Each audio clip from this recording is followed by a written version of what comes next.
चलंता bike रे reels करू करू दुर्घटना घटी जने युवकंकर मृत्यु होईछि। तेबे युवपीढ़ी को सोशल मीडिया रे रील्स निशा एते घारिछि जे रील्स पाई सेमाने निज जीवन को पछरे पकाई देउछंती। किछि दिन तळे एमिति केते गुडिये मामला सामना को आसीथिला। आउ एबे पुनी महाराष्ट्र रे मध्य समान एक घटना घटिछि जहाकि रील्स निशारे जने युवक निज जीवन हराइछंती।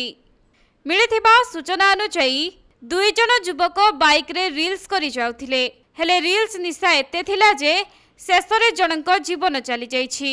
रील्स करिबा चक्कर रे सेमानक बाइक दुर्घटनार शिकार होइथिला। सोशल मीडिया रे एही घटनार वीडियो सामना को आसीछि जहा एबे खूब मात्रा रे भाइराल मध्य हेउछि। तेबे महाराष्ट्र धुले सोलापुर राजपथ रे एही दुर्घटना घटिथिबा कुहा जाउछि। एथिरे देखिबाको मिलिछि जे दुई जन युवक राजपथ रे बाइक चलाउछंती। आउ सेही समय रे बाइक पछरे बसिथिबा युवक जनक मोबाइल फोन रे रील्स करूछंती। किछि समय परे बाइक चलाउथुबा युवक जनक मध्य पछको बुली मोबाइल को अनाउछंती। आउ सेही समय रे बाइक टी भारसाम्य हराई दुर्घटनाग्रस्त होईछि। एही दुर्घटना रे जने युवकंकर घटनास्थल रे मृत्यु होइथिबा बेले अन्य जने गुरुतर भावे आहत होइछंती।